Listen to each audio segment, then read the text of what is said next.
যদি এই শর্ট ডিভিশনটা আমার না করা থাকতো তাহলে কিন্তু এটা অসম্ভব হয়ে যেত। এরকমও হতে পারতো যে মাথা থেকে কোনো শর্ট মিস হয়ে গেল যেটা পরে আমি পাবো না। Welcome to the channel. তো আমার নতুন ভিডিও আসতে একটুখানি লেট হলো ঠিকই, কিন্তু আজকে যে টপিক নিয়ে আমি এসেছি সেটা ফিল্ম মেকিং হোক, সিনেমাটোগ্রাফি হোক, সেটাতে প্রচণ্ড ইম্পর্টেন্ট এবং প্রচণ্ড ইন্টারেস্টিং একটা টপিক। তো আজকে আমি ডিসকাস করব স্টোরি বোর্ডিং কি, শর্ট ডিভিশন কি, এই সমস্ত বিষয় নিয়ে। তো অ্যাকচুয়ালি আজকের ভিডিওর মেন পয়েন্টটা হলো যে শর্ট ডিভিশন কি, কারণ স্টোরি বোর্ডিংটা ইটসেলফ একটা খুব কমপ্লিকেটেড ভিডিও, যেটা আমি একটা অন্য ভিডিওতে দেখাবো, সেখানে একটা টিউটোরিয়াল থাকবে।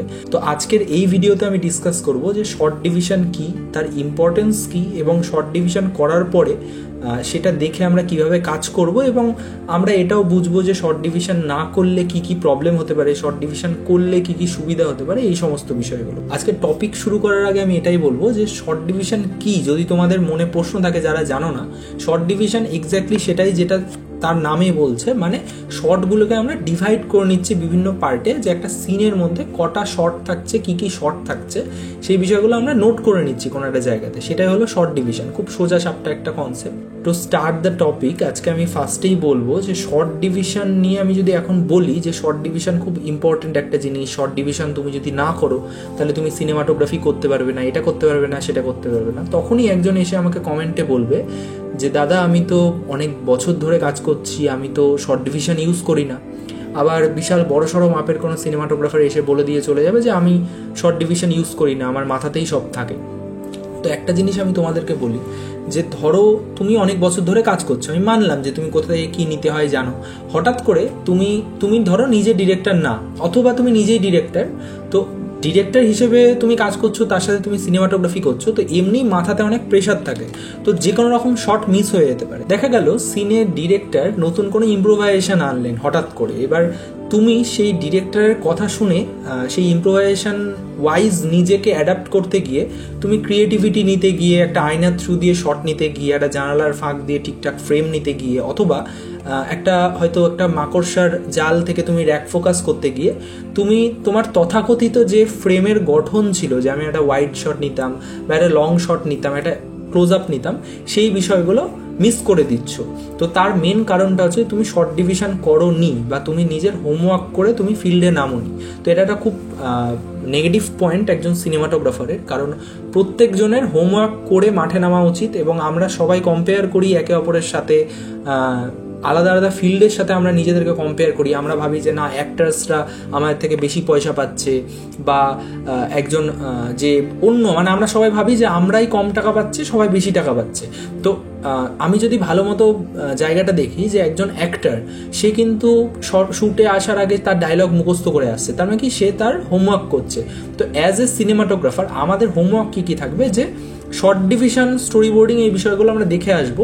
স্টোরি বোর্ডিং যদি নাও করি, শর্ট ডিভিশন আমাদের কিন্তু করা চাই আর চাই, কারণ যখনই আমরা স্ক্রিপ্ট পেয়ে যাচ্ছি হাতে, স্ক্রিপ্ট ওয়াইজ, সিন ওয়াইজ আমরা শর্টগুলোকে ডিভাইড করে নেব বিভিন্ন পার্টে, এটাই হলো শর্ট ডিভিশন। এবার চলে আসি যে শর্ট ডিভিশন কিভাবে করব। তো আমি একটা উদাহরণ দিচ্ছি, যে একটা ছেলে দূর থেকে আসছে, একটা মাঠ থেকে আসছে, দিয়ে সে একজনের বাড়িতে যাচ্ছে।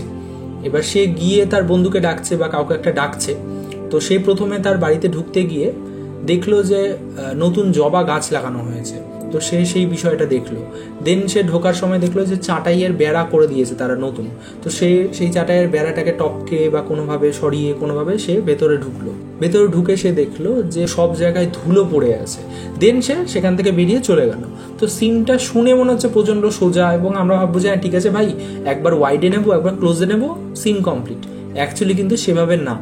যদি পুরো সিনেম্যাটিক ওয়েতে আমরা নিতে চাই, তাহলে দেখা গেল আমরা সেখানে একটা এস্টাবলিশিং শট নেব ফার্স্টে, মানে পুরো সিনকে এস্টাবলিশ করার জন্য একটা এস্টাবলিশিং শট নেব। এবার সেই এস্টাবলিশিং শটটা আমরা কিভাবে নিতে পারি, হয় দূর থেকে একটা কোনো হোয়াইট ফ্রেম নিতে পারি, অথবা হয়তো ড্রোন দিয়ে আমি সেটাকে নিতে পারি, যে বাড়িটাকে একদিকে রাখছি আর ক্যারেক্টার যে ঢুকছে তাকে আমি একদিকে রাখলাম। তো সেই এস্টাবলিশিং শটটা আমি পয়েন্ট নাম্বার 1 করে লিখে দিলাম যে এস্টাবলিশিং শট। পয়েন্ট নাম্বার 2তে আমি দেখা গেল যে একটা মিড শটের মাধ্যমে তার এন্ট্রি দেখাতে চাইছি। হ্যাঁ, মানে প্রথমে ক্লোজ আপ না দেখে একটা মিড শটের মাধ্যমে দেখাতে চাই। এবার দেখা গেলো যে আমি খুব ভালো সিনেমাটোগ্রাফার, তো আমি সেখানে একটা ক্রিয়েটিভিটি অবলম্বন করলাম যে ওয়াইডের একটাই ফ্রেম আমি ধরবো, সেই ওয়াইড ফ্রেমটা দিয়ে তার আগমন হচ্ছে, তো সেখানে ফোকাস যেহেতু দূর থেকে সে সামনে আসছে, ফোকাস আস্তে আস্তে র্যাক হচ্ছে। এই অবস্থায় সে যখন আস্তে আস্তে ক্যামেরার দিকে এগিয়ে আসছে, তো অটোমেটিক কিন্তু হোয়াইট ফ্রেমে সে ছিল, সেটা কিন্তু অটোমেটিক একটা মিড শট হয়ে যাবে। হ্যাঁ, ক্লোজ আপ না হলে একটা মোটামুটি মিড শট হয়ে যাবে। তো আমি কি করলাম, সেখানে লিখলাম যে হোয়াইট শট অথবা লং শট, ঠিক আছে, সেটাকে আমি শর্টে লিখতে পারি WS অথবা LS লিখে দিতে পারি। একটা অ্যারো দিয়ে আমি লিখে দেবো MS, মানে মিড শট। তার মানে কি হোয়াইট শটটাই পরে মিড শট হয়ে যাবে, এটা কিন্তু আমি বুঝতে পেরে গেলাম। এবার ক্যামেরাতে আমি লিখে রাখতে পারি কিন্তু স্ট্যাটিক, হ্যাঁ, পাশে আমি লিখে দিলাম স্ট্যাটিক। আবার ওয়াইড যেটা স্ট্যাবলিশিং শট নিয়েছিলাম প্রথমে, সেটা আমি লিখে দিতে পারি। যদি আমি ড্রোনে নিই তাহলে আমি ব্র্যাকেটে ড্রোন লিখে দিতে পারি। ক্যামেরা নিলে সেখানে আমি হয়তো ফোকাল লেন্থটা মেনশন করে দিলাম, কারণ আমি জানি যে আমি কোন ক্যামেরায় কাজ করব। তো সেই ইকুইভ্যালেন্টটা আমি ফোকাল লেন্থ 24mm নেব, নাকি আলট্রা ওয়াইডে নেব, 16 হোক 18 হোক সেগুলোতে নেব, সেটা আমি লিখে দিতে পারি। এবার আমি দেখছি যে জবা ফুলের গাছ যেটা বললাম, তো সেই জবা ফুলের গাছটা কিন্তু আমি ওয়াইডে দেখবো না, সেটা আমি ক্লোজ আপে দেখবো, কারণ সেটা জবা ফুল আমি মেনশন করে দিচ্ছি। তো সেখানে আমি হয়তো সেটা লিখে দিলাম যে CS, হ্যাঁ, মানে ক্লোজ শট। CU আমি নাও লিখতে পারি, CU ক্লোজ আপ, CU নাও লিখতে পারি, CS লিখতে পারি। এবার সেটা কিন্তু টার্মোলজিতে আমি যাব না। আমি বারবার সবাইকে বলি যে টার্মে কিন্তু যাবে না, কারণ তুমি যেটা ইউজ করবে সেটাই টার্ম। কে ইউজ করছে, কি ইউজ করছে সেটা বোঝার দরকার নেই। তুমি নিজের মতো কাজ করছো, তো তোমাকে অত টার্ম শিখে বা অত টার্ম বুঝে লাভ নেই। কারণ যখনই তুমি ইন্ডাস্ট্রিতে কাজ করবে না, ইন্ডাস্ট্রির টার্ম তুমি 2-3 দিন কাজ করলেই তুমি শিখে যাবে। তো টার্ম নিয়ে আমি কাউকে মাথা ঘামাতে বারণই করবো। টার্ম অনেকে থাকে যে একদম পুরো টার্ম মুখস্থ, একদম কি বলছে না বলছে OTS হেন তেন সব কিছু সে মুখস্থ করে এসেছে, কিন্তু তাকে ফুল ফর্ম জিজ্ঞেস করলে সে বলতে পারবে না, কোথায় কাজ আমি করব সেটা জিজ্ঞেস করলে বলতে পারবে না। তো টার্মে যাবে না। এবার আমি লিখছি যে CS লিখে দিলাম ক্লোজ শট। এবার আমি যখন শ্যুট করতে যাব সেই আমার শর্ট ডিভিশনটা নিয়ে, আমার মাঝখানে যদি কোনো রকম কোনো ডিস্ট্র্যাকশনও হয়ে যায়, হয়তো আমাকে ডিরেক্টর বললো এক কাজ করো তুমি, আমার যে অ্যাক্টার, আমার যে লিড ক্যারেক্টার যেখানে ঢুকছে বা একটা সাইড ক্যারেক্টার, তার শুধুমাত্র যেগুলো ক্লোজ আপ রয়েছে, মানে যেখানে তাকে দেখা যাচ্ছে, সেই শটগুলো নিয়ে তাকে ছেড়ে দাও, সে বাড়ি যাবে বা তার কোনো একটা বিপদ আপদ হয়ে গেছে। তো আমরা কি করব, শর্ট ডিভিশন যেহেতু আমার কাছে আছে, যেই শটগুলোতে তার ফেস দেখা যাচ্ছে সেই শটগুলো নিয়ে তাকে ছেড়ে দিলাম, সেই শটগুলো আমি রাইট করে দিলাম।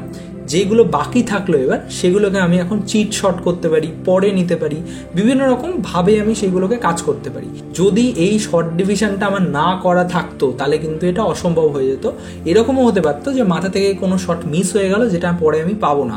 তো আমার এই এক্সপিরিয়েন্স প্রচুর হয়েছে যে আমি শর্ট ডিভিশন করে যাইনি সেটে, এবং সেখানে কোনো এমন একটা শট যেটা আগে থেকে প্ল্যান্ড ওয়েতে ছিল যে এই শটটা আমাকে নিতে হতো, কিন্তু আমি সেখানে নিতে পারিনি, সেটা মিস করে এসেছি। এবার শুটে গিয়ে হতে পারে যে শুটে গিয়ে মিস হয়েছে, সেটা ডিরেক্টরের ফল্ট হতে পারে, যে আগে থেকে ডিরেক্টর আমাকে বলেননি, যে এখানে হয়তো স্ক্রিপ্টে লেখা ছিল না যে এই জায়গায় ক্লোজ আপ যাবে, সেটা সেরকম এক্সপিরিয়েন্স হয়েছে, সেটাতে আমার দোষ নেই। কিন্তু ধরো স্ক্রিপ্টে লেখা আছে যে এটার কিন্তু ক্লোজ আপ একটা যাবে, যে একজন আরেকজনকে আংটি দিচ্ছে, এটা ক্লোজ আপ যাবে, সেটা আমি নিয়ে আসিনি। এরকম আমার প্রচুর এক্সপিরিয়েন্স হয়েছে। ভিডিও হিট হয়ে গেছে, কিন্তু আমার নিজের একটা সেখানে গিল্ট ফিল থেকে গেছে যে ভাই এখানে একটা শর্ট লাগতো, সেই শর্টটা আমি নিতে পারিনি।